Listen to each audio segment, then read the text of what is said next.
Hello there. Welcome to our series on economic insights with Danielle Hale, chief economist at Realtor.com. I'm Audrey Whittington, and today we might be talking about the most important topic of all. What is the status of the current housing market? So lay it on us. Right. Here's the overview. So the current housing market is one where there are a lot of buyers and there aren't very many homes for sale. So that creates a great market for sellers in most parts of the country and a really challenging market for buyers. We're seeing not quite as many first-time home buyers in the market because they're the ones who have the most difficulty. They don't have a home that they own. They don't have any equity. So they can't participate in the fact that prices have been increasing for pretty much the last several years. So renting rates are high, right? So as conversely, we must be seeing high rental rates. Yeah, so rents are pretty high and they've been growing pretty substantially. There's been a lot of building in the multifamily sector, so it's possible that rents could slow in the future. That's expected in some major markets, which will be good for people who are renting right now and trying to save up for a down payment to get into the housing market. Right. But on the challenging side, they might face rising home prices, which they've been facing, and rising mortgage rates. Both of those things make it a little bit more expensive to get into the housing market. And if mortgage rates rise, I know that's another one of our series topics. If mortgage rates rise, then perhaps the supply will decrease a little bit. We might see a nicer balance between buyers and sellers. Is that a fair statement? Yeah, it could be that rising prices, rising mortgage rates just knock some people out of the market altogether. That wouldn't be great for those people who get knocked out of the market, but it does mean that there could be a little bit less competition in the market.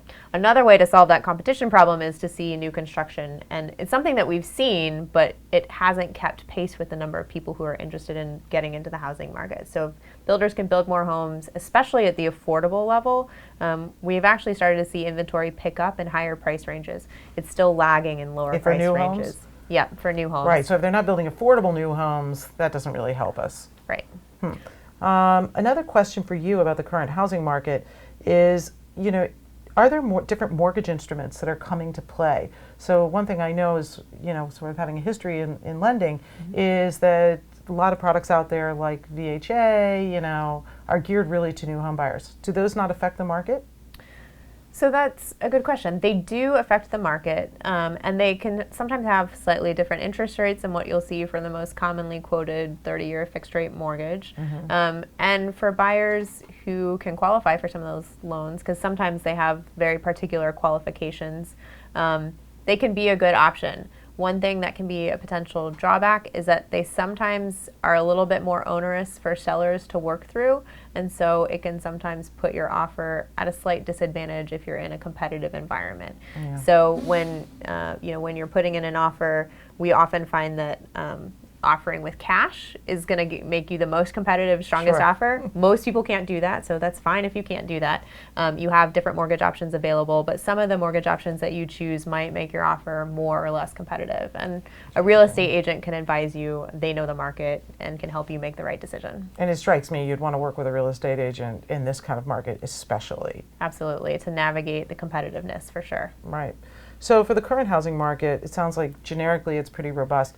What indices do you look at to really, besides the fact, as a consumer, I'm certainly going to be looking at the signs going up and down and how fast, right? But what are you looking at, as an economist? Yeah, so signs going up is one. So at Realtor.com, we track active inventory. So it's basically a metric about those signs that are going up on the market. We also look at home sales. That's produced by the National Association of Realtors, and that looks at how many homes have sold, which is, again, another metric of what's going on.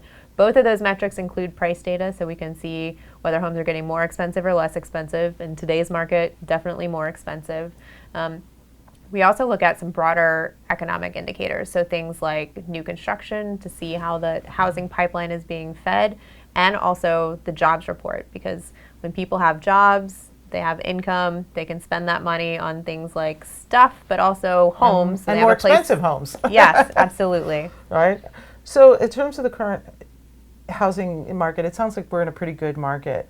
And it sounds like it's also tied to other markets, like, how much people spend everywhere else, right? So in terms of their discretionary income.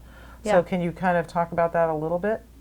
Yeah, so when thinking about housing, it's a big chunk of spending. And in fact, that spending on your monthly cost of housing, whether you're renting and paying that to a landlord or whether you're an owner and you're sort of paying that to yourself, the monthly cost of living in your home, That's tracked, and that feeds into the GDP measure, which is a measure of GDP stands for gross domestic product. It's a measure of all of the economic activity. You can think of it as all new production or all income.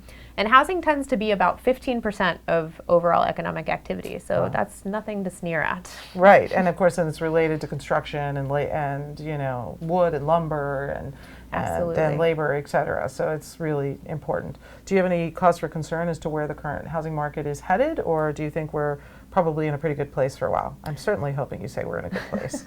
Yeah, so we've been in a good place for a long time. So unemployment is near record lows. Or not record lows, but long-time lows. So at 4%, the economy is doing very well and has been for the last little while.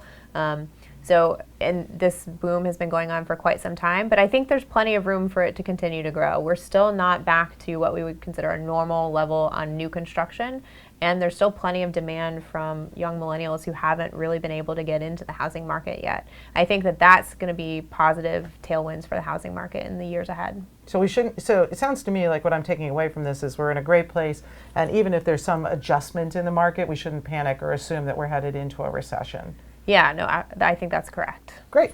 Well, I can live with that. So thanks for joining us in this video series on economic insights with Danielle Hale, chief economist at Realtor.com, and we hope you'll join us on some of the other ones.